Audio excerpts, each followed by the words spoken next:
What up, HyperChange? Welcome to another episode. Today we've got a Tesla community legend, friend of the channel, Farzad. Welcome to the show. Thank you for having me. You're calling me a legend. You should be calling yourself a legend, bro. 2017, 2018, 2019, you want Rob lighting the world on fire, man? Come on now. You're the legend. Well, I'm back, and I hit you up, and I wanted to scheme because we had one of the most epic Tesla events of all time. I want to jump in to the juiciest part of the whole event right now, slash maybe what was not veiled at the event, because we saw the Cybercab, we saw the Robovan, but what I'm thinking about is that line in the shareholder letter that says plans for more affordable vehicles on track for production first half of 2025. Using components of this next generation vehicle. So basically, reading in between the lines is the thing I'm most excited for wasn't shown at the 1010 event. The thing I'm most excited for is this new car, which could go on sale in as soon as 6 months, that's going to kind of look like the Cybercab. And when I was reading it, double checking just now, it's models with an S. So what if it's not just a cheaper two-seater, but it's also just a hella cheap minivan? So that's what has got me excited. Is I'm like, wait, I still think we have like a real car coming in 6 months. So I want to ask you, what's your take on that? Do you still think we got a cheaper model coming? And then if we do, what does it look like? Yeah, to me, so that's a great question. So Hans and I on our podcast have been trying to figure this out since the event as well. We're like, okay, so we read that same exact line you read in the quarterly earnings report. Cheaper models coming in the first half of 2025. Okay. And then when the event was announced, I'm like, okay, that seems, and I know it was framed as a robotaxi event. And I'm like, wow, that would be a good place to maybe start taking orders for a cheaper model. Because in my head, I'm like, okay, if the robotaxi is going to have a two-seater configuration and it's going to have the compact form factor, then what that tells me is that the car is sort of like being made to fit that part of the market that Tesla hasn't fulfilled yet. That's going to allow them to go down market and be able to reach that 3 to 3.5 million run rate that they want to reach with their existing lines, right? And then I saw the robotaxi, the Cybercab, and I'm like, okay, this thing's sick. It's so sick. It looks so good. It's got crazy doors, add some complexity, but then you start really thinking about what does it actually look like, and then you compare that to the van, right? So the van has this vision for like crazy autonomous future, okay? But the Cybercab doesn't look that radical. Like I would argue the Cybertruck looks a lot more radical than the Cybercab. The Cybercab's got some really beautiful lines. It's got a wonderful profile look. It's got sort of those light bars in the front or rear, but these aren't like insane shapes or insane. You don't need insane breakthrough. And then you look at how like the front half of the car and the back half of the car look, right? The back half is like you can clearly see it's a cast from right behind the two seats all the way to the bumper to give it that sort of huge trunk, right? And the front half of the vehicle, it's the two seats and a frunk area, whatever you want to call that, right? And I'm like, okay, why does it have a traditional car shape? And so what my gut is telling me is that for sure Tesla is going to have a car on sale in the next 7 to 8 months. They guided as much, right? But what I really think they're announcing without announcing is that cheaper vehicle is going to look like the Cybercab. They just can't say it. Why can't they say it? Because of an Osborne effect, number one.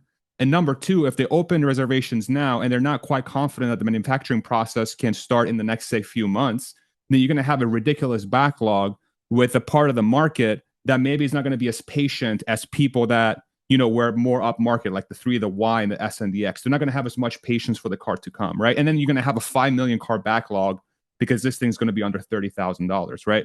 So then I'm like, okay, so that's what happened. And then you that's what I think happened anyway. And then you listen to Lars and Franz speaking with Kim Java at the event. And Lars made the comment, for those not familiar, Lars is the head of engineering for Tesla. And then Lars made the comment that, around like robotaxi. He said every car is a robotaxi, right? Like the Cybertruck now, it's got a steer-by-wire system. You can just yank the steering wheel out, and then you can just have a robotaxi, right? And I'm like, okay, so in theory, if you can yank the wheel out, you could probably put it back in, right? You can pull it back in. And then I go further down the trip, and I'm like, okay, if they're coming out with a cheaper model, by default, it's going to be smaller. when in the world has Tesla added complexity in their manufacturing line if they're already making a Cybercab that fits that cheaper model, and then they're going to make another line that's going to be slightly different? Why don't you just use the other one? Use the other line that you're going to create for the Cybercab. And then the other point, and I'm sorry that I'm ranting because there's just so many variables here that like I'm like, this all lines up, right? Cybercab in 2027, let's say, right? The cadence of getting the manufacturing to ramp for that vehicle to become profitable, for it to make sense, which needs to be in the millions of units per year, what is the likelihood that ramp aligns with jurisdictions approving the Cybercab? Impossible, right? It's going to be impossible to get enough jurisdictions to approve this thing, in my opinion, to get it to be 2, 3, 4, 5 million years per year in the next 5 years. So what's one way Tesla can do that? Oh, maybe start cranking out the drivable versions, get the supply chain rolling. And then when jurisdictions start approving, just take the wheel out, take the pedals out. The pedals are already drive by wire. You know, you can just yank them out. Take the steering wheel out. You're going to start using steer by wire. Just yank that out. And then retain the form factor, leave it as a two-seater so you don't Osborne the Model 3 too hard. Keep the miles low, keep the performance low, 0 to 60 in 8 seconds. I mean, if you saw the seats, they look like couches, bro. Like you have no side support. So this thing can't go fast, right? Be the first Tesla ever, probably that's not going to go fast. But it shouldn't because if it does go fast, then you start eating into Model 3 because Model 3 is sort of this like high performance, long range hybrid vehicle that's jack of all trades, right? So that's where my head is at. I would love to hear where you're at. Well, that's super fascinating. And it reminds me of like the commentary that they're almost scaling back from the craziness of the Cybertruck design to something a little more mainstream. And then it's like, so that's why it kind of hit me of like adding up all the clues. It's like, oh my gosh, like what you said, how hard can it be to remove the wheel? Like, why can't they just start selling this? And I've seen a lot of comments online from people being like, well, Tesla's fully focused on autonomy. So that is the other thing I'm trying to make meet in my head is like Elon Musk is like, if you don't believe we're going to achieve full self-driving, sell the stock. So they're all in on that. So selling a version with a steering wheel would be kind of counter to that mantra. So that's why I think there's some debate in the Tesla community if they will sell it. But to me, it's a no-brainer. Like what you said, it's like you're going to do the production line. How hard can it be to rip out the wheel and the pedals? You can offer a $30,000 car that's great for deliveries. This is a new vehicle that's going to provide growth. I also think the idea of a cheaper van that's not autonomous seems like huge potential, like sort of that like SUV minivan thing. So what I would like to see is like, oh, I guess the Robovan doesn't seem as easily adaptable to driving as the Cybercab though. But I think exactly what you said. They're going to come out with this cab that's basically like taking the radical stuff from the Cybertruck that worked for mass production and then combining that with all the stuff they know works, using the cheapest battery they can that maybe goes a little bit slower, but that's fine. And then they come out with this new vehicle. So I personally think that's going to happen. I already feel like they've been scaling back and like premiumifying the Model 3 a little bit. And Yeah. so trying to leave like that gap for that new vehicle. So that's what Yes. I'm kind of freaking out as a Tesla investor is I'm like, this is huge. Like this is going to be a massive needle mover for profits and stuff for the company. So I don't know if there's anything I'm at this point, I'm just like where my head is like, wait, we don't have to wait until 2026 to 27 to see a Cybercab. You're gonna be able to buy one with the steering wheel in 5 months. They're just not talking about it. And that Yeah. is so exciting. That is like Yeah. super duper, like you said, it looks so badass. Like it looks Yeah. really cool. I personally think I would consider ditching my Model Y for one, even. So, Mm.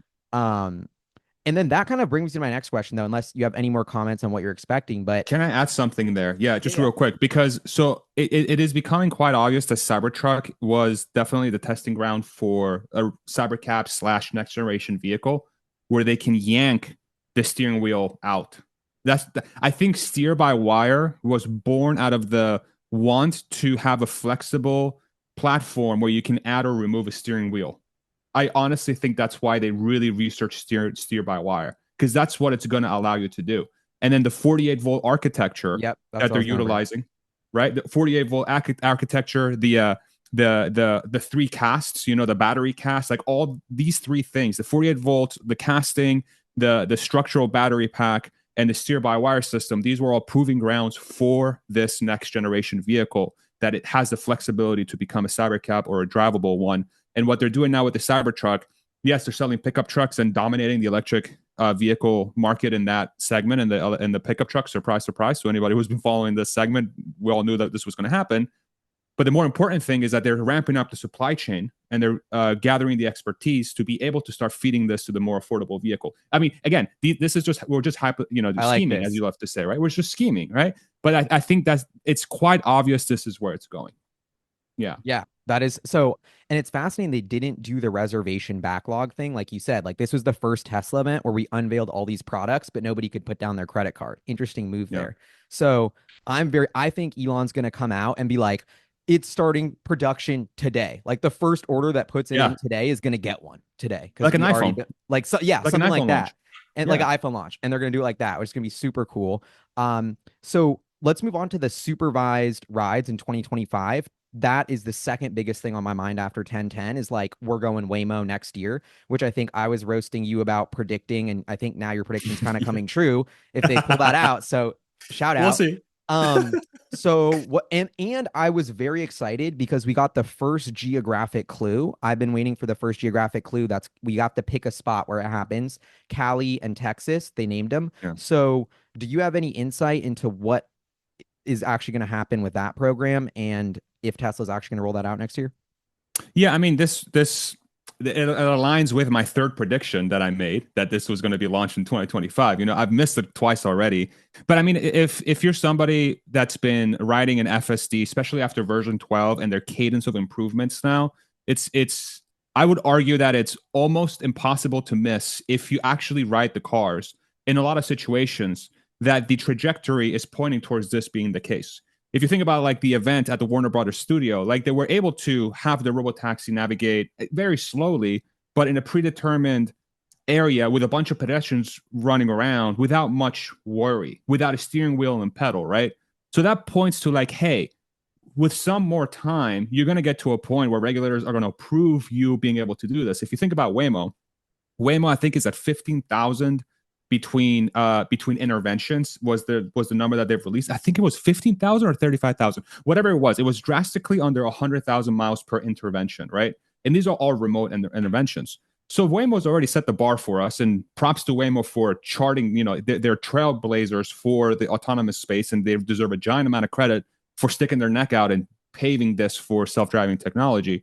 But we have a bar. And we know that they're already allowed to operate in places like Arizona, California, Texas, I think Florida as well. I forget where the other jurisdiction is, but or they're trialing Florida maybe.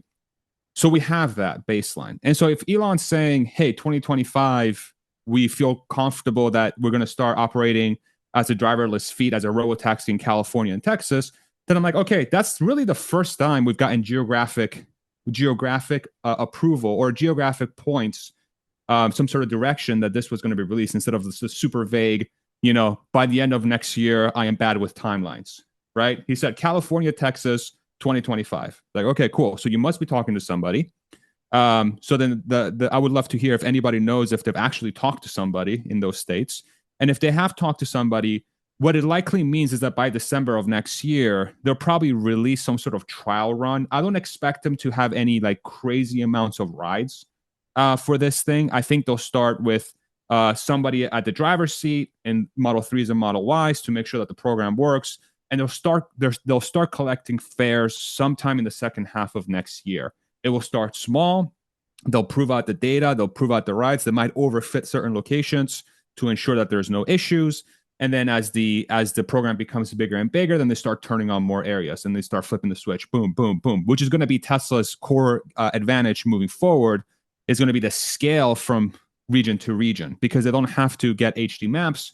They don't have to outfit these cars with crazy radars and sonars and LiDARs and lasers and whatever else Waymo uses, right? Tesla's key advantage is that the hardware needed to operate is a fraction of that of a competing Waymo, right? And so the scaling becomes much, much, much faster. So that's what I expect to see. Sometime next year, before the end of the year, test rides, they'll start collecting fees.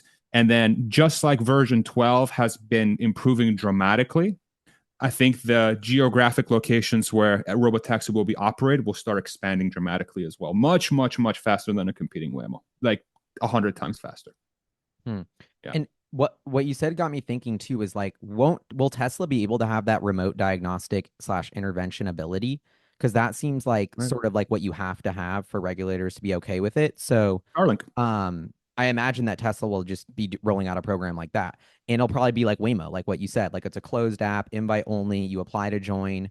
I'm guessing they would start it in Texas over California, but I don't know. We'll see about that. I also want to talk about the politics, but I don't want to get into that just yet. No Um, problem. Yeah.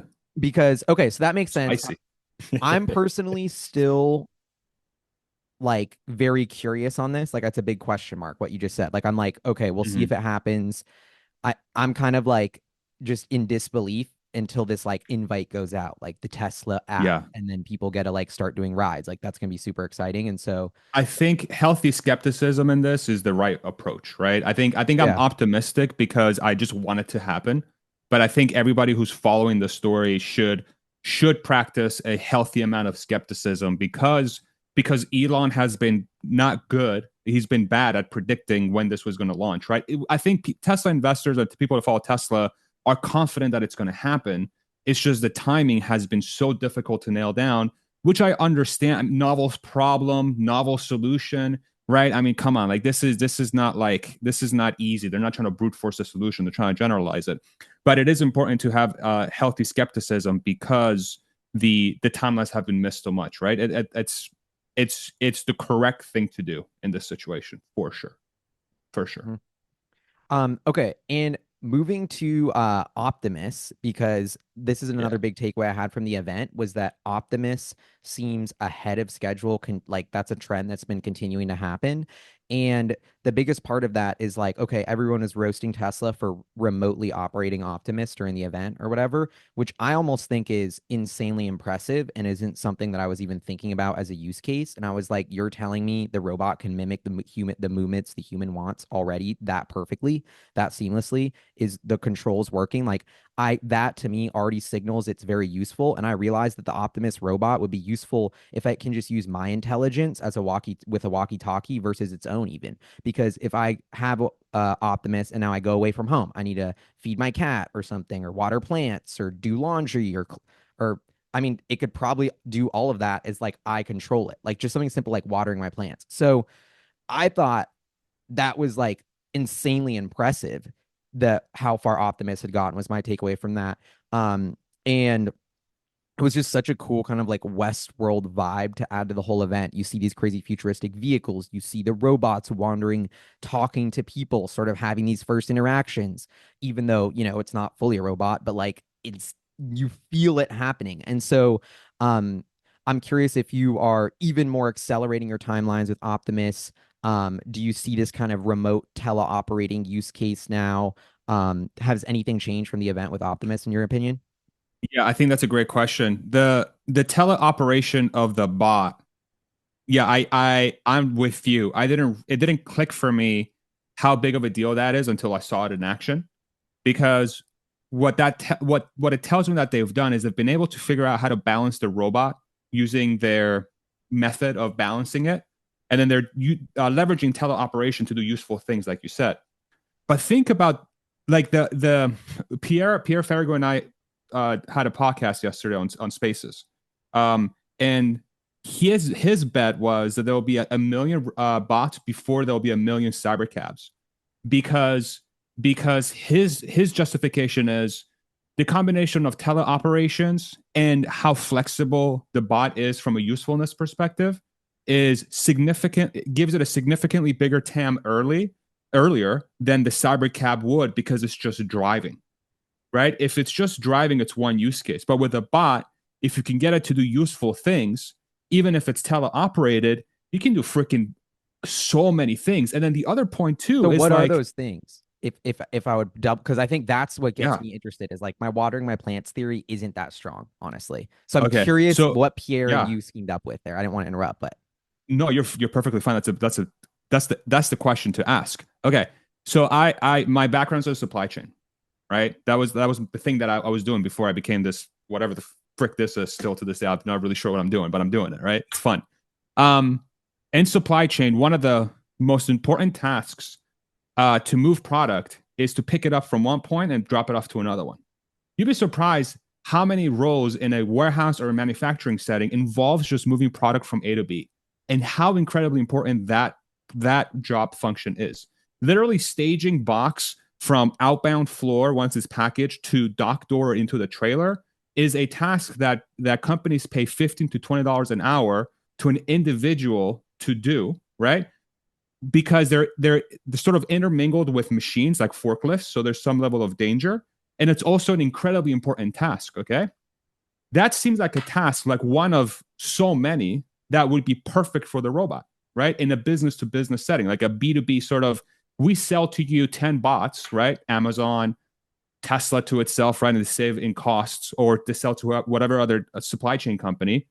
And then the promise is with the teleoperation, we'll have the bots capable of automatically doing a lot of the tasks. And then anytime there's an error, your teleoperator will get some sort of signal in their visor or whatever that says, hey, Optimus bot 3 is having an issue. They go in, they fix the issue. And then just like FSD, they collect the data, Tesla does, and they feed it through the neural net, the training set. And they're like, wow, okay, so this was a weird scenario where they didn't handle the pickup correctly. Let's solve it.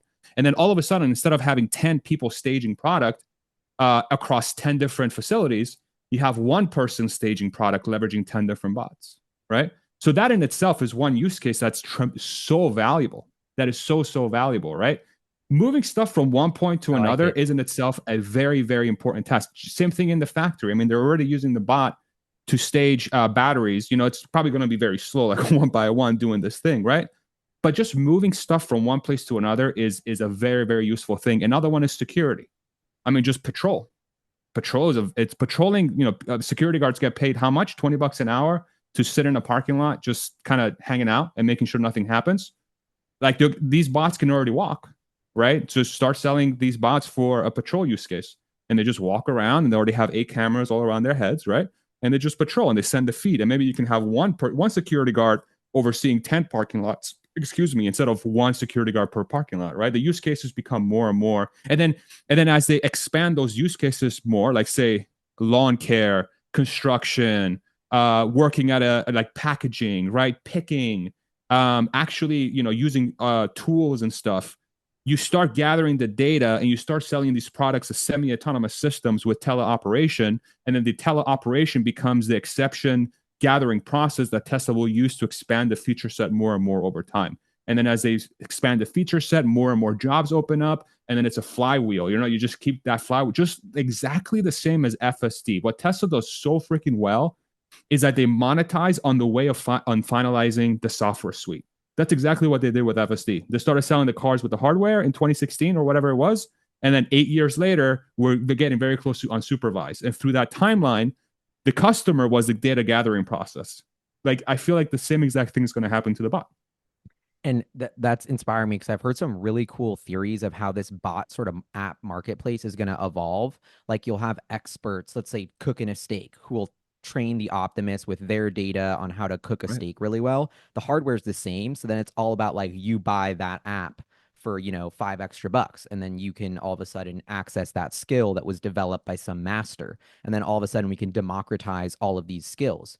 And so I think it's going to create all of these new jobs. First, there's going to be like a massive boom for this wave of people that trains their robots and like creates the sort of, because Tesla's going to build the platform with it. And that's always what we thought of the car. When is the app store coming? And I still feel like we're not even at the app store moment because we can't until autonomy happens. But that I see the Tesla bot becoming like, I love that sort of skill platform app store idea. And then you think about how quickly it can get populated. It's not just Tesla training its thing. It's all of a sudden a free for all where you've incentivized the smartest people to train the robots and get the first good steak cooking app on the thing, because that's going to be a massive home run of a moneymaker. Just like, and so I think as much as we try to say the car is going to have the app store, I really think the Optimus app store just is like, that's when we're going to have we saw Twitter, YouTube, Instagram, Facebook, like Snapchat. Essentially, like the new media wave of innovation got concentrated when there was the white space of the new platform opportunity with the iPhone. And I feel like that's going to be the same. Everyone's OpenAI is trying to say it's got an app store, but the one I feel like is really maturing into this like iPhone, like it's going to be bigger than the iPhone. But that kind of thing is this Tesla bot app store, and it already feels like you could start be developing useful apps with where it is today. So Yeah. long story short, like I'm leaning into Pierre's thing, and it's like, I think about my Tesla Model Y as this sort of old computer I bought 4 years ago, 5 years ago at this point. Like, first of all, Tesla's working on way cooler stuff than it was 5 years ago, but it's still Yeah. getting better. It still drives itself amazingly. I still think it's the smartest thing on the road. So you just take a step back anecdotally and you're like, well, the stuff they've been scheming on with way more money 5 years later that they put out now is obviously going to be way better at driving.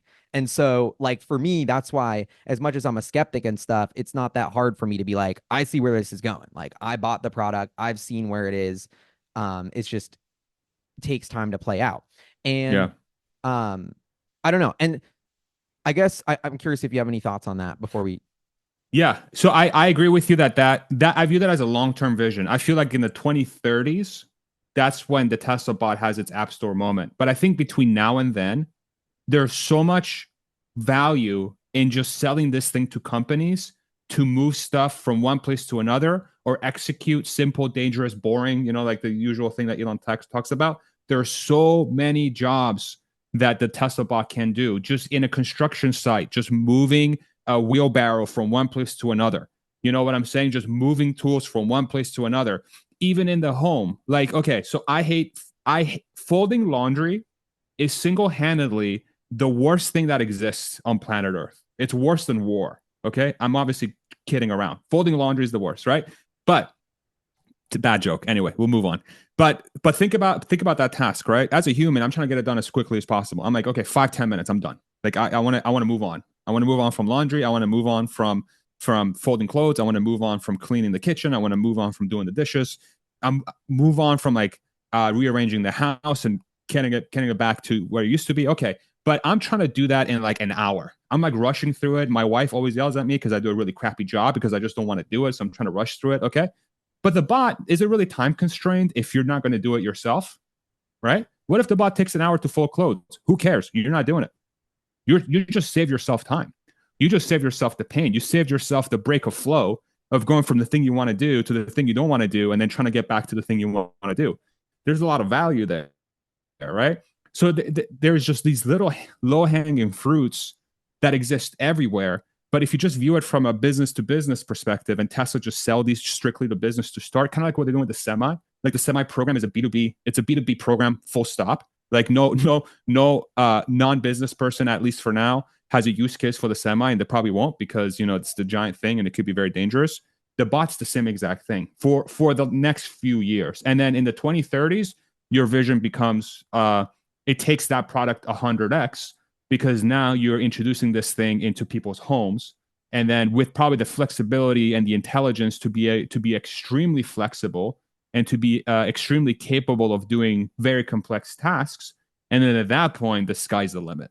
You can come out probably. We probably even haven't thought of the most popular use cases for this bot. Yeah. Yeah. Yeah. Well, I mean, I think it will be people will buy it faster than the semi truck because it's going to be like a personal computing device. Like everyone will have one, but Yeah. I don't know. And then it's funny because you say the B2B thing. So I'm like, it's going to be like the iPhone. Like the first big iPhone app was Maps. And so I think that'll be the first app that the Tesla bot comes with that's built by Tesla, and it'll be the navigation app. And you open it up and you say, this is where my packages are, take them here. Here's your little route, start. And then it starts doing it and it'll ping you if it has a problem, but it's using that navigation app with the cameras and everything. And that's the Tesla Sure. app. And it'll be like, and then anyway, so I just think it's so like this business unit that Tesla's created. I saw a tweet by Martin Vieca today that was just talking about how we used to, reminisce of walking through the Optimus factory. And it like stopped me for a second. So I was like, this is like, Tesla, you think of it as like this company. I use the analogy, it's like a Pokemon, and it's like has a new skill that it's been developing. Like they're starting this new little lab that has nothing to do with anything they're doing, which has like all these robots walking around. And they're going to sell them, and it's an entirely new product. So it's like, the at some point, like what Adam Jonas said, they put that in their spreadsheet. And I think all of us, when the Tesla bot got unveiled, we're like, this is going to take forever. It's just going to be like FSD. Nobody can assign a financial value to it because it's just going to take forever. Let's not do that. Now, I think everyone had that camp. And now I think people are starting to say, well, the progress has been insane. This thing's getting better faster than FSD. Like, we have to start taking it seriously, essentially. And Yeah. obviously, the Tesla nerds who are following it and watching how the progress at such a close pace because we're passionate about it, we see it. But I feel like the financial world is still grappling with FSD. They're not pricing in the bot yet. So Yeah. I'm kind of it just takes it's like been like a slow boil of a frog with like believe like me believing in the bot, I guess is what I'm trying to say. For Um sure. just because but like and so I have to pinch myself to be like, now I'm like sold on the bot. I'm like, this the shit's coming, they're selling it, they're gonna make a ton of money. Like I believe that more than I believe in FSD. And Yeah. like FSD is just too reliant on regulators and public sentiment and shit we can't control. The bot is going to be a personal computing device everyone's going to want. And now I'm convinced of that. So now I'm going back to the board of like, I need to put this in my in my Galley's financial analysis now. And I just think that's big. And I think I personally, I don't think the stock market's doing that yet, but I think the closer we get to the bot, the more they're going to do that. And so, and test and like what Elon's been pounding the table on. Tesla's a robot. We're an AI company. And then like that's what we saw at 1010. And so I just love the moment that Wall Street hasn't seen it yet. And then Yeah. I want to, so this is a dangerous place to wade into, but is the political.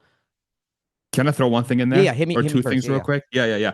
So I love your point on regulations because a B2B sales is going to have a lot less regulations involved than, like you said, FSD and probably selling these things into a home as well. I do think, there isn't any regulations now for Tesla to sell a human or robot to a person per se. I don't think. I haven't done much diligence into it. But if you really think about it, it's like, how is that any different than selling a Roomba to a person? Like we haven't charted the territory yet of a 150-pound autonomous system in your house, right? We just don't have that. And so but by default to the United States, the way regulations work is that the regulation catches up to the thing. It's not like we have a thing that you can't do. It's like Elon put it in a very interesting way. Like in Europe, everything's illegal unless they strictly say it's legal. In the United States, everything is legal until it becomes illegal because something happened, right? And so what can't happen is Tesla starts selling this thing in the home, and then God forbid this thing trips and falls on like a dog or like a child. Like that is an incredibly terrible thing for it to happen, right? But in a business to business scenario, because of things like OSHA and because of things from a regulation perspective that allow companies to just say, hey, we have a rule set that will ensure that the bot will not hurt a human being or will minimize the chances of that happening. The way to get into that becomes a lot easier than, like you said, than the bot. Than the FSD, sorry, than FSD. It just becomes a lot easier to wade into it. What's very interesting about Tesla in this sort of arc that they're in is that if you remember their original mission statement, it was accelerating the world to sustainable energy, right? And now, if you look at their products, all of their products, the cars, the bot, what they're really coalescing around, in my opinion, is that they're transitioning from, they'll still have the ability to accelerate the world to sustainable energy because they're selling battery powered vehicles that can leverage a grid that can be super varied, right? So they're still going to do that. But the other value proposition that they're layering on top of that I think a lot of people are missing is that they are going to save people time. And time is the most valuable currency that exists. And the businesses that usually perform the best are the ones that can deliver a product that makes the people get their time back. And how do they get their time back in Tesla? It's unsupervised self-driving and a human or robot that can help you remove the tasks that you don't want to do, right? And I think that is Tesla's true value proposition moving forward. And that's how I view the company. They are a time-saving company.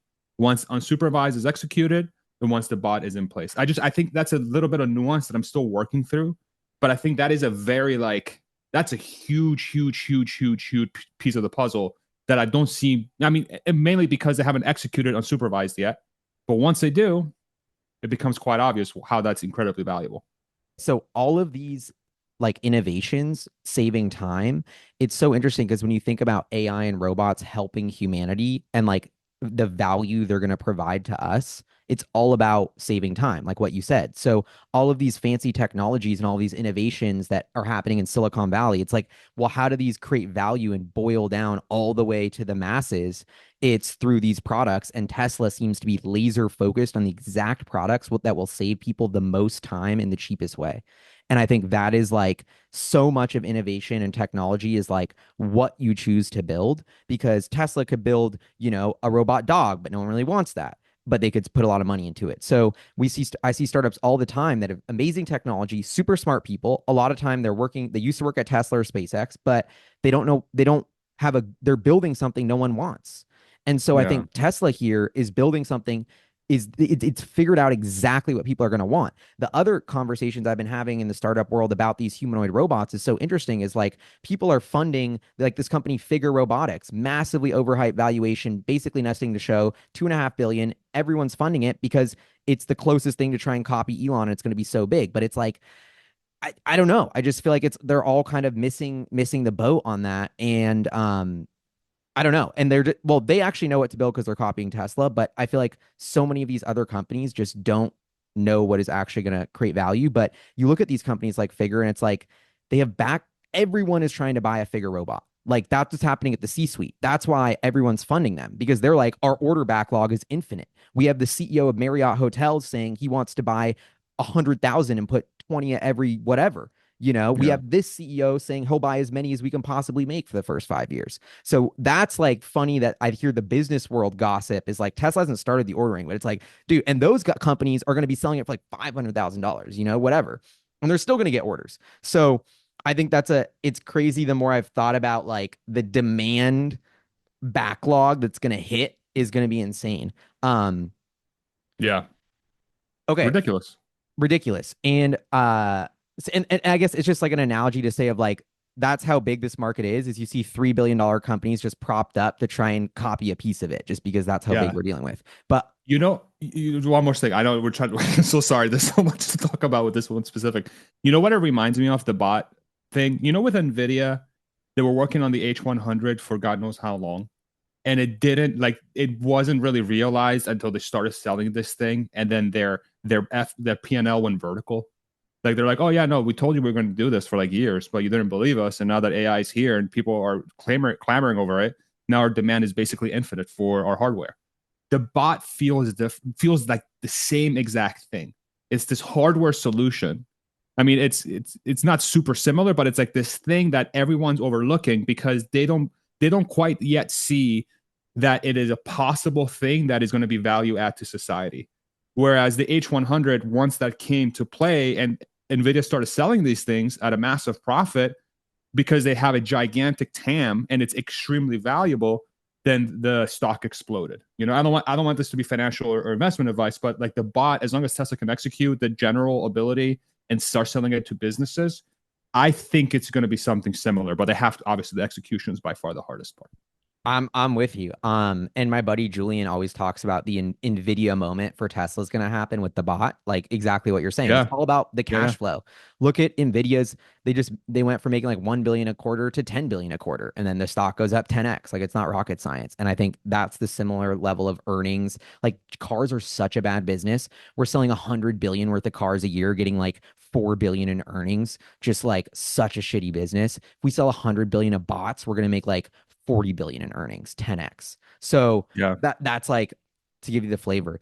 But one thing that's been on the back of my mind is obviously politics, because I think at some point, if you're analyzing Tesla, no matter what you think about politics, you have to start thinking about politics because Elon Agreed. Musk is getting involved. The company is so big. I mean, this is just something to think through as part of being a Tesla shareholder is what is happening in the US right now, which is we're running up to a massively important presidential election.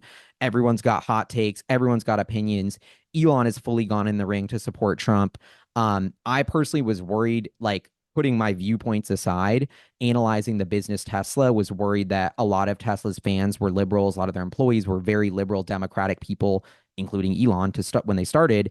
And would that alienate customers? Q3 deliveries, I believe, were like at an all-time high. Like I thought they were very strong. So that's made me think that Elon getting into politics is a lot overblown. Like I'm in New York, and there's like this cool store by me that has a little toy Cybertruck. There's Cybertrucks all around. People think they're cool. I'm supposed to be in liberal Brooklyn. But and then I'm like out of my bubble. It's just like a couple of my friends in Seattle that are actually have sworn off the Tesla brand forever. It's 1% of the country, not 30%. But so Right. I'm trying to grapple with this. I've been vocal saying it's not smart to get into politics to Elon. He's told me it's important for the future of civilization. On one hand, I have a lot of respect for Elon, and I'm not going to think I'm smarter than him. And I don't know, so I'm like, maybe he's right. Like, I don't know. That's the Mhm. one thought I've had is like, shit, like Elon, every time I've known him, like he does shit for the right. I said this to one of my friends who was like an Elon hater. I was like, look, you want to know what I think? First of all, you're only asking me what I think of Elon Musk, so you could say what you think, which I don't even care about. But that's what I realized. Like, I don't even care. But That it's like, happens a lot. yeah. And then I realized like you don't actually know what I think. I've actually like am way closer to Yeah. this than you are, but you don't even give a fuck what I think. You're just gonna tell me what news article you read. And then when I Yeah. try and explain it to you, you're gonna argue with me. So it's like it goes nowhere. Um, Yeah. but I don't know. So I'm trying to think if this is actually gonna affect Tesla or not, or is something we should be worried about. And then the flip side, honestly, is like, look, yeah, if Trump loses, the Democrats might go after Elon. A lot of people might hate him. That might hurt. But the flip side you got to think about is how many Republicans are getting converted to EVs? How much is that convincing? Did half the country just get EV pilled because Elon switched teams because the other half was already EV pilled? That's a genius move for the future of the climate that we all should be pumped about. Now they have the Mhm. Cybertruck to sell to crush the ICE pickup truck. Perfect timing for Elon to red pill himself or whatever. And if Elon wins and Trump and him get into government and he cuts all the regulation and we go El Salvador, Argentina on him and start actually accelerating the pace of innovation of our government's laws, then Tesla's upside and future potential is way bigger than we could have even imagined if Trump gets Yeah. elected. And now you're looking at poly market and the betting markets by the day saying that Trump's lead is growing. So I think there's a huge, as much as there's been downside to the political drama, I actually think there's a massive upside if Trump wins with it. But I went on a long rant. I'm I curious. love it. Tell us Yeah. everything you're thinking, personal opinions or not. Yeah. Does it affect the company? I love it. No, I appreciate what you said at the beginning. I mean, I appreciate everything you just said, and I agree with almost all of it. Honestly, I think probably all of it. But I really appreciate what you started off with, which is we have to talk about this. And as a content creator, one of the things that I've been keep getting hit with because I cover this a lot. I know the people that have been following my channel ever since Elon started getting more political. I started talking about it because I felt it was important, and then I had a child. And then I'm like, oh, yeah, I have to talk about this because it's like politics, like it or not, hits everything. And we all hate it, but that's the reality. It hits everything. And being afraid to talk about it is the exact opposite of what this country should be doing. What this country should be doing is we should be talking more about it so that it becomes commonplace, so that it doesn't feel like some tribal warfare between people trying to rip each other's head off. We just have to have respect for each other and understand that we all want what's best for ourselves and our family, yet we respect the opinion of our fellow countrymen and countrywomen, right? Like that's the kind of mentality we need. And that's why personally, I haven't shied away from it. So I really appreciate you saying what you said because I 1,000% agree with you.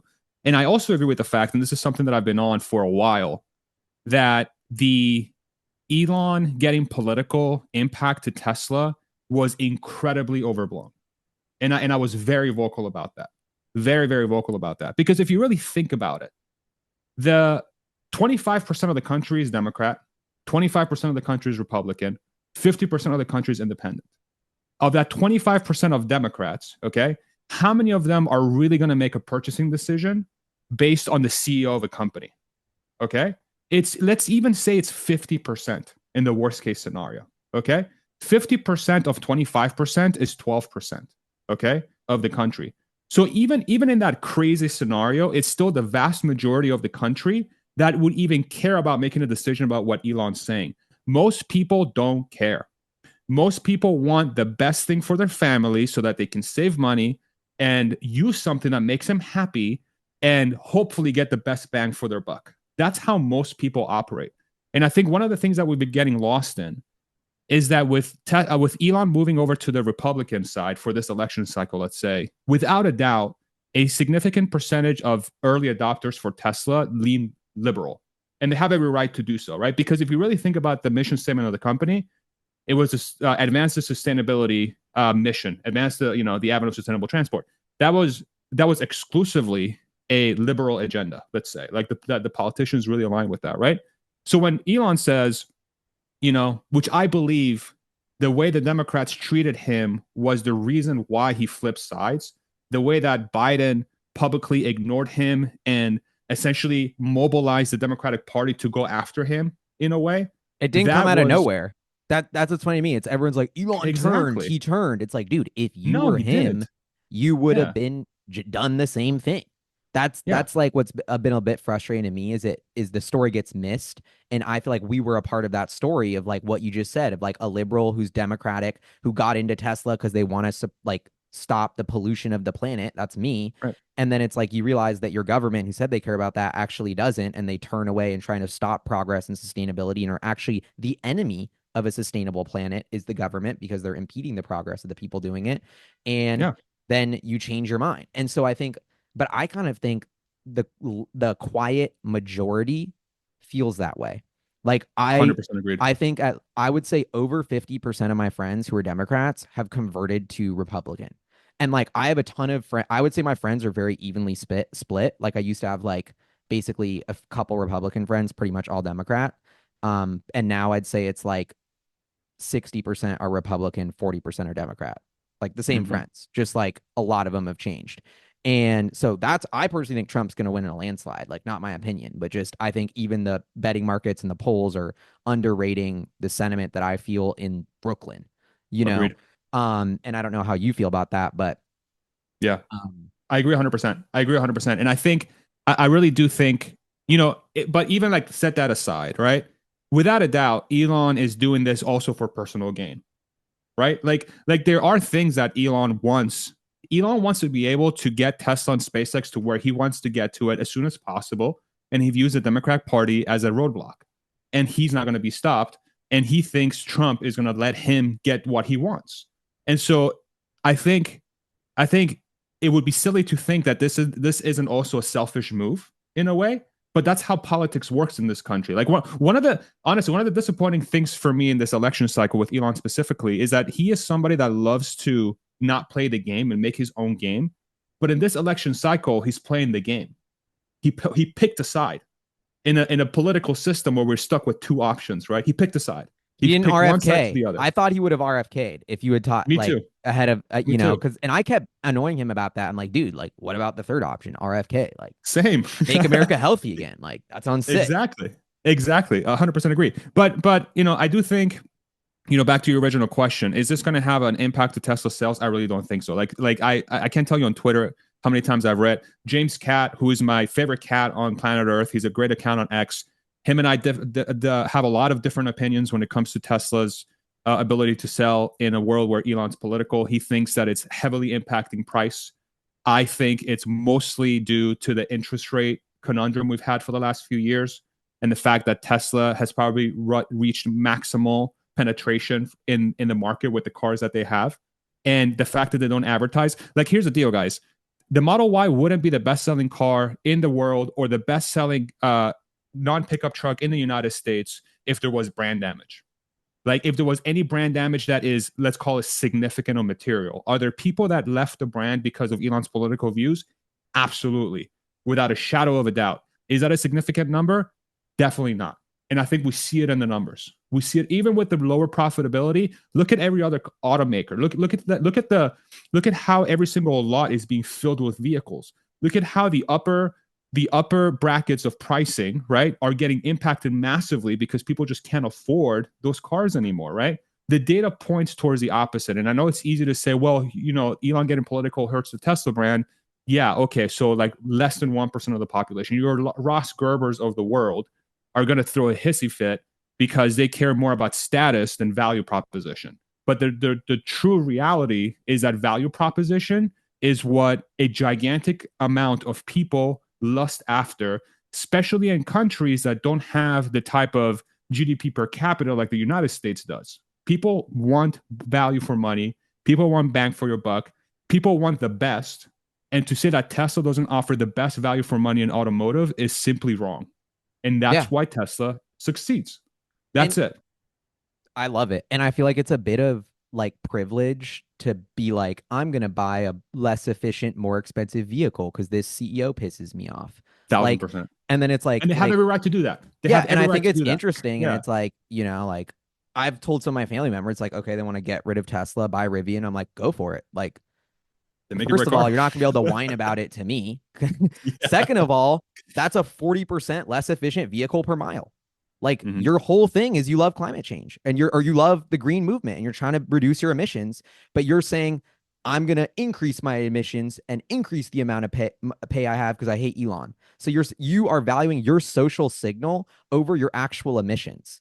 So I personally think that's not going to hold up well because I think if you're sleeping at night and then you walk out to your garage and you're like, yeah, I hate, first of all your energy is going towards haterade, which I think is a losing mentality. Like, I think why hate? Put your energy into the things you love, not the things you hate, And Yeah. so, and then what are you going to do? Walk every day, look at your Rivian at how big and bulky and inefficient it is. And every time you drive it, it's going to be less efficient. It's like, I don't know. So I'm kind of with you. I think it's, and then you flip side of how many fans have we gained?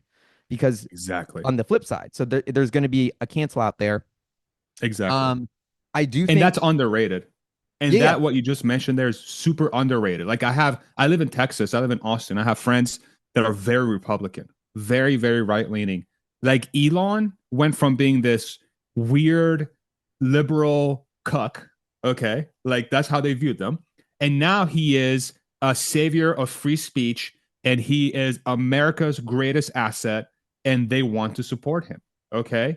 And some of that is through image because Elon, I think one of Elon's greatest strengths is that he is a brilliant brand person and he doesn't get enough credit for that. Like Elon Musk's brand, the amount of people he reaches and how he conveys himself, I don't know if this is accidental or not. My guess is just he's so authentic and yep. transparent about who he is I think it's the that authenticity. people respect the hell out of that. Even if you disagree, like I disagree with a lot of things he says. I do not think this is the end of the democracy of Kamala wins. I just think we'll have worse policy. Okay. And it's going to be harder to get stuff done. And then the people will get fed up if that's true. And then she'll get kicked out of office. That's how our republic works, right? That's how our electoral college works, right? So there's a lot of takes that I don't agree with. But to say that somehow this guy doesn't know what he's doing or he isn't transparent or authentic about his approach or that he isn't that insanely valuable asset to America, if you don't agree with those statements, you're just not following the story closely, right? And then another point I want to throw out too, even if the Democrats win, okay, I think Elon and his companies, the value proposition is so strong for America that they can say whatever they want. They can do whatever rhetoric they want in public, right? But I think behind the scenes, I don't think it's gonna be smart for them to impede progress because that will literally mean losing a ton of capability to space, which is going to be a giant frontier for the next 100 years for every single country from a national security perspective. And then if you hamper Tesla in any way, you're also destroying America's ability to generate the supply chain needed for next generation transportation systems from both an autonomous perspective and electric perspective. Like that, this is just terrible national security policy if you get in the way of this guy. And I'm telling you right now, if the Democrats win and that somehow becomes visible to the public, those guys, that party is out. That party will be out like so quick because it'll become too obvious, and the Republicans will be able to capitalize on that very easily, and they already have, truly. And what you said is so powerful because Elon Musk is the world's biggest influencer. He's got 200 million account. Like he literally has real influence and power, not about Yeah, what coffee shop is trendy, but like about what nation states do. And he has 200 million people following him. I've been scheming that Elon Musk can tip the election. This is it's I so think he simple has. when it's at a high level. Most powerful, influential person in the world, you piss off, he switches sides, and he brings millions of people with him. It was already a close election. Now it's a fucking landslide. That is just such a no brainer. Like, I don't know. I keep coming back to like the fumble of the bag of the Democratic Party to just like screw over Elon Musk at every turn they could. And then it's like you got yourself in this situation. So I'm frustrated like a of that. Like that's where my Yeah. real frustration lies, is like with like not about Trump or anything or RFK or anybody. It's just the Democratic Party said they want electric vehicles, then screwed over Elon Musk instead of embracing him. And that caused massive political chaos because it almost forced Elon to say fuck you. And so now you've got the blob, that's what I call it, versus like, a little bit of an unhinged rich douchebag, maybe, or I don't know. Maybe I shouldn't say that, but like, I don't know. Like those are what I think the options are. I don't know. I shouldn't have gotten into this, but and it's like you think about it from Elon's perspective. It's like, look, like Elon, like Donald Trump will chise it up. He wants what's best. Like he's trying to look good for the people. Like he's way more authentic than Kamala in some Way ways. more. And so I think, Yeah. you just look at it from Elon's perspective of like he's been trying to get the blob to work with him. He keeps giving them gifts in their lap. Like, here's a better space program for cheaper. Here's the Green New Deal you wanted for cheaper that taxpayers don't have to pay with. I'm actually going to get taxpayers to pay us because we're going to make money from these Yeah. programs. And yeah. So anyway, Yeah. I'm And then I'm time very after curious time. about where this Yeah. all goes because yeah. Yeah. And then time after time, like you said, like he got slapped in the face, Like, okay, well, okay, thanks. But billionaire bad, let's run Elon out of California. Let's make sure we don't invite him to the EV summit. Let's make sure that we have the Justice Department looking at him. I spoke with Rohan Patel, who was the biz dev guy at Tesla. That he left last year, I think. We had a fantastic conversation with him. Really, really good. But he worked with Obama for 10 years. He was under Obama. He worked with Obama for 10 years. And he's a Democrat. And his rebuttal will be, well, yes, but if you look at the IRA, no other company benefited most from the IRA than Tesla. And then and he's right. But then the way I view that is like, okay, well, they were the ones that did what they were supposed to be doing, right? No one else was doing what they're supposed to be doing, which is like massively ramp up their electric vehicle infrastructure because they're incapable. So it's like, on one hand, I understand what he's saying, that the Democrats weren't all out trying to push him out because Tesla did benefit tremendously. But that's almost like saying they executed well, and therefore that's reason to support the Democrats. I'm like, well, the rhetoric in public is very important. When Biden didn't recognize Elon at the EV summit, Yeah, I've that was come out it. and I said that was single-handedly the biggest fumble Biden has had. That was the biggest fumble in the history of the Biden administration, because it turned, like you said, the biggest influencer in the world against that party. And I remember, dude, this was my second video as a YouTuber.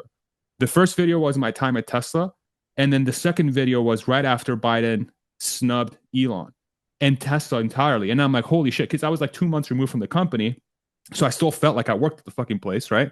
And then I see the president of the United States just ignore the 4.5 years me and everyone else that I know worked at the company, the blood, sweat, and tears we put in. And I'm like, this is how is this even fair?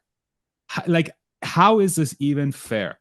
Right. And from that second on, I'm like, this is going to be a huge problem for him long term. I didn't think it would come to this, but I think, it's just, it was a huge fumble. And my prediction is, in a couple of years, none of this will matter, because Tesla and SpaceX are going to be so incredibly successful in Neuralink, 3 years, whatever the number of years in, regardless of who's in office, that Tesla will just be undeniable. It doesn't, dude, Elon could be in jail. Tesla's undeniable. It's undeniable. Or I think like you really think about it, it's like, what country isn't going to want Elon Musk?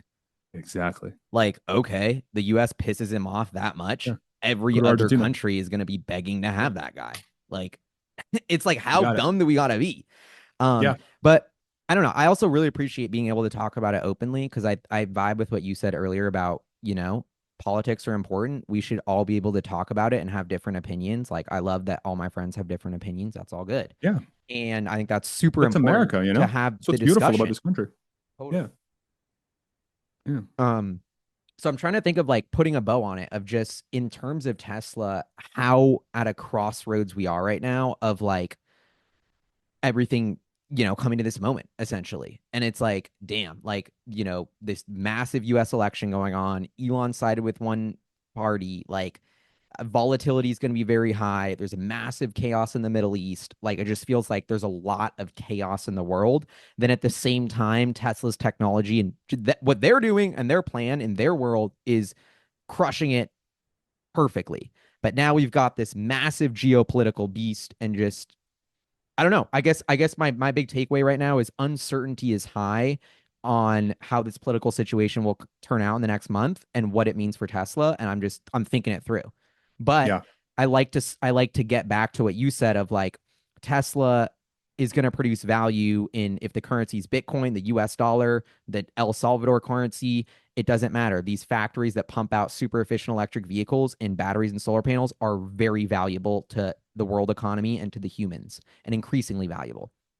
So that's what kind of gives 100%. me pause to it. And I hope you're right that like everyone's extreme. It's like Donald Trump isn't going to be the horrible thing you think he is. Kamala is not going to be as bad as you think she's going to be. Like we're all just at the peak freak out moment because that's where we are in the cycle. So I'm trying to balance that and I'm not selling or changing my position of Tesla at all because of that. Yeah. I'm still just holding it as my number one stock. But yeah, so I Yeah. guess that's kind of where I'm at, Farzad. We're in chaotic times, bro. Yeah. Yeah. One of the things that has stuck with me in my life, and I used to tell this to my team at Tesla, was things are never as good or as bad as you think they are. Never. It's always somewhere in the middle. Always. And especially now with the election, was it like 20 some odd days, not even like 19 days or whatever the number is, maybe less. The rhetoric's going to go through the roof. Both sides are going to get desperate to win the election. And so all you're just going to, the craziness is going to go up by 1,000 until November 5th comes through. The ballots are cast and then the president gets elected and we move on. And I agree with you. I do think the people leaving the Democratic Party and voting for the hammer is underrated. The hammer being what Trump is trying to convey himself as, especially with a partnership with Elon and RFK and Tulsi and those people. Like I think that speaks loudly. Plus the failures they've had from an immigration perspective, and the fact that the economy is the number one issue, and Republicans are historically much more favored in an election when the economy is a problem because Republicans tend to lower taxes and boost businesses. Okay. So from that perspective, I agree. But again, even if that doesn't come to fruition, regardless of whatever shenanigans happen, I think Kamala or Trump being in the House or as president, it doesn't impact Tesla's future prospects that much. I do think Kamala presidency will slow him down. But here's my hope. And this is my hope, right? This is the sort of where I come, like things are not as good or as bad as you think. Let's not rule out the fact that maybe after the election, cooler heads prevail. Kamala reaches out to Elon and she says, listen, that was the Biden presidency. Let's work together. Let's work together. Let's make America move forward. Let's just shake hands. We both view the world differently, but we know that you bring value to the country. And now as your president, I will make sure that we move together forward, right? And nothing, like I still feel like Kamala can do that. Even if I disagree with so much of her policy, like if she does that, that is America. That's America. That's what needs to happen, right? So yeah. I love it. I'm like, we'll see. And it's so much value for her to do it. Yes. That it's like, how much would on your team? Yeah, like, dude, China is gonna lose their shit if they see Elon Musk with Kamala being like, "America's coming back, baby." Like, exactly. It's like we're crushing it. Like, it's our, like, there's so much optimism to be had. Like, so I think that's a great note to end things on. Really appreciate the time, Farzad. This was super duper epic, and I'm gonna scramble to post it immediately because I'm fired up. I love it. Let's do it. Thank you for having me, dude. It's great to have you back creating content, bro. Like the Tesla community missed you greatly. The Tesla community greatly misses Rob. And I hope Rob is all the stress of content creation is off his shoulders because I know how freaking insanely taxing that can be. And if you see him, just make sure you pass on the love from the community that I hear from all the time. So make sure he knows that we love him. I will, definitely. I was hanging with him a few weeks ago. And he was in great spirits. Yeah, because he's not making videos every day. Exactly. All right. Well, I'll talk to you again soon, Farzad. Keep it up. Love following the content. And yeah, appreciate you, bro. Good stuff. Thanks, brother. Likewise. Peace. Everybody.